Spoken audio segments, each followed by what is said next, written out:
This episode is part 1 of my new video series, Scenery Experiments. In this video series, I'm going to attempt to weather my structures, add grass, foliage, and trees, and include figures and other small details. Welcome to Humanity Junction, where the city intersects with humans. In model railroading, and a lot of other aspects of life, there are things that we are naturally good at, things that we like doing, and things that we've worked hard to learn and improve upon the skills. And then there are the things that we do not like doing, so we constantly procrastinate and never practice to become better. I enjoy the planning process. I'm relatively good at the electric and electronics aspect of the hobby, and I'm working on learning the DCC and JMRI programming. I would have started weathering and painting and adding scenery a few weeks ago, but if you do not already see where this is going, I'll be direct. I do not believe that I am good at painting and adding the small details onto a layout, and I have no idea how to weather anything. So in today's video, you're going to see and I will talk about several experiments that I made in the process of trying my hand at different aspects of weathering and adding scenery to my T-Trak module. Here I am installing a scale model scenery laser cut foot crossing kit. The fencing and the trackside drainage that I installed previously is also from Scale Model Scenery. I added the pathway so that the town shoppers and residents could get from the Merchants Row to the station depot. I want to have a story for all the various elements that I'm adding so that their existence and placement have meaning. I used a boxcar to ensure that the pieces will not interfere with the running of trains. At first, the side pieces were a bit too high and I had to sand them down slightly to ensure they would not interfere. I used a 123 machinist block to weigh them down as they dried in place. The trees that I'm using on this module are the Woodland Scenics Ready-Made Trees Value Pack Fall Colors. I purchased them on sale from Scenic Express. I was not originally planning to set the scene of this module in the fall, but I really liked the colors. Being ready-made trees, the tree trunks were basic brown plastic. I decided that I would paint the tree trunks to add some variance in color to the trunks. I originally thought I could just push the trees into the styrofoam and that they would stay in place while painting, but I very quickly realized that it would be better if I glued the provided bases to the styrofoam, and then I could more easily remove them when I wanted to put them on the layout. I've been using Aleene's tacky glue for a lot of my gluing needs recently. It has a decent amount of tackiness that helps when initially aligning the pieces you are trying to glue. And it does not set up very quickly, so it gives you time to adjust everything. But this long drying time has caused me some issues in that I am not always patient enough to let the glue dry before touching it again. I decided on 3 layers of paint using Vallejo acrylic colors Buff, Flat Green, and Flat Brown. I made a wash with each of the 3 colors separately, and starting with the lightest color first, painted all of the tree trunks. Since nothing in nature is all one color, my thought was that multiple colors would give a more natural appearance. In theory, the wash would add enough color to the trees to give the appearance of texture, while also adding enough color to make the tree bark look more natural. And being a wash and letting the trees dry in the upright position, the paint would streak down the tree and it would look natural. In reality, I'm not sure all of my effort made any difference. The trunks are definitely not as shiny as the original plastic, but I think the washes did not contain enough pigment, so most of the color just ran down the trees to the bases. After all of the work on the trees, I moved on to weathering structures.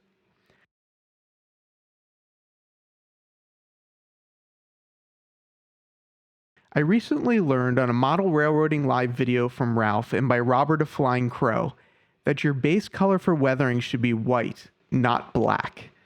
If it was not for them, I definitely would have started with black to make the buildings look dirty. The good news is that starting with white was the right place to start. The white knocked down the sheen on the plastic and made the buildings look a lot more natural. Less is definitely an important lesson to remember when weathering.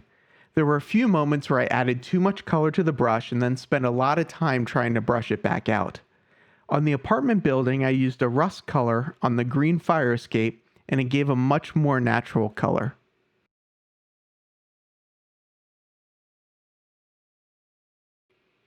Gaining a bit of confidence from the apartment building, I moved on to weathering the Merchants Row buildings. I mostly stuck to using white, as with the sheen on the plastic knocked down, I liked the way they looked.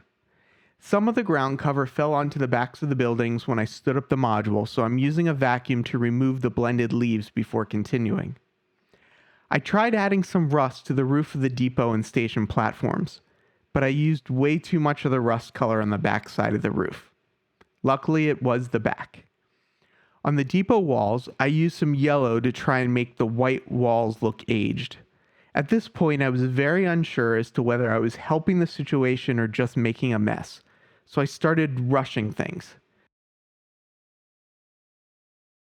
I went back to the fronts of the Merchant Row buildings to finish them off with a light dusting of white so I could move on to something else.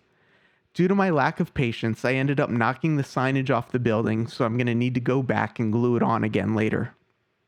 I would not say my first attempt at weathering was a huge success, but no one got hurt, so that's a win in my book. And I learned a lot, so the next time I know a little bit more about what to expect. The reason for the apartment building in the back is to cover the toggle switches and the buttons. The toggle switches are for the track power and can change from the Anderson connectors for my DCC system to the Kato connectors if I bring my module to a show. The green and red push buttons will be programmed via JMRI to throw the switch motor, and the black buttons will be used to trigger the lighting effects. Before I put down any of the grass, I'm determining where I want to put the trees. Once I know their location, I am removing the trees and placing them on a table behind me, spread out in the same positions I want them on the module. Another task I have been avoiding is painting the sidewalk. This is definitely something that I wish I completed much earlier in the process. Previously, I had some brown paint left over, so I used it as a base coat. My plan was to then use the buff and white colors to make it look like a concrete sidewalk. The buff color was way too yellow for the concrete, and trying to paint something to look like concrete with a brush was very unsuccessful. For some reason, I thought that if I could just keep going, eventually it would start to look more like concrete. I kept trying the same thing over and over again, hoping to get a different result. I think there's a term for that. I did eventually come up with a solution, but it was not until much later. Coming off the lack of success I had with the sidewalk, I moved on to adding the gravel pathways. While I now had a footpath over the tracks, I still needed to bridge the gap from the sidewalk to the station. I used matte Mod Podge and some Woodland Scenics medium gray ballast for my walkways. I used a spoon to get in between the buildings to spread the ballast. I also added a gravel walking path between the first two Merchants buildings, as there's not going to be any trees in this area.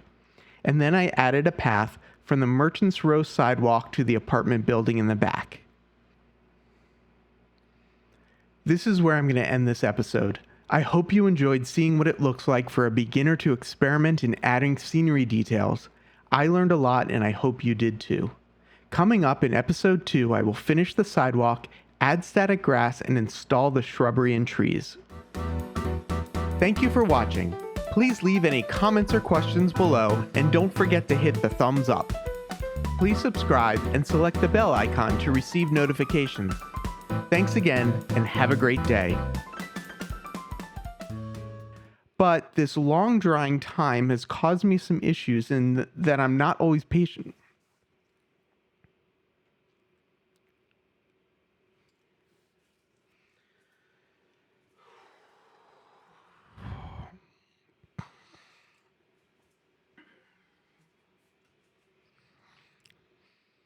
I have been using Alien's Tacky Glue for a lot of my gluing needs recently. It has a decent amount of tackiness that helps when initially aligning the pieces you are trying to glue.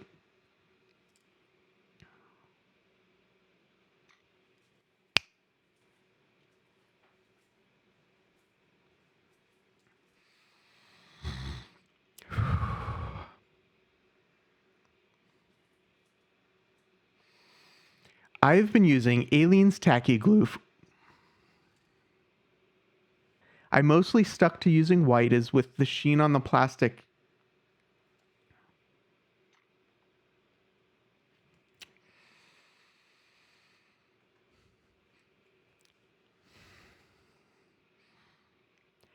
The green and red push buttons will be programmed via JMR.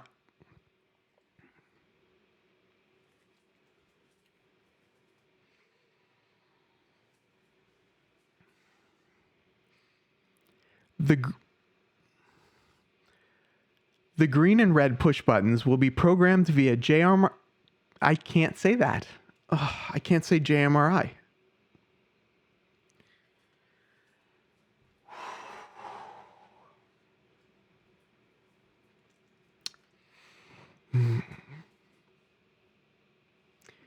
The green and red push buttons will be programmed via JMRI.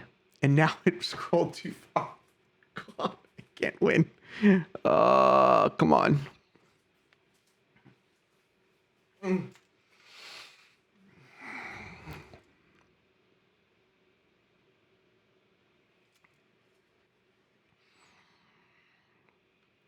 The green and red push buttons will be programmed via JMRI.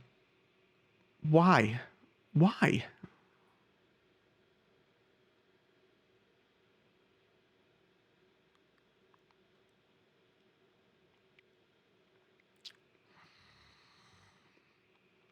The green and red push buttons will be programmed via JMRI to throw the switch motor and the black buttons.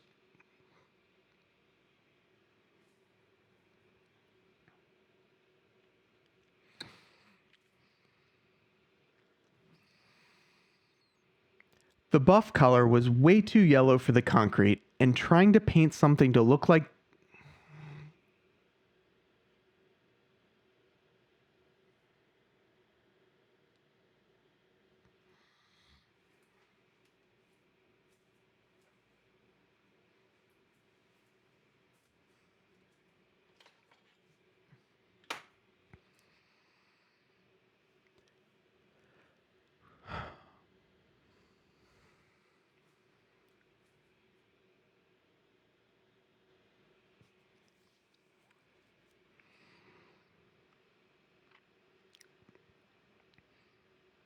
the buff color was way too yellow for the concrete, and trying to paint something to look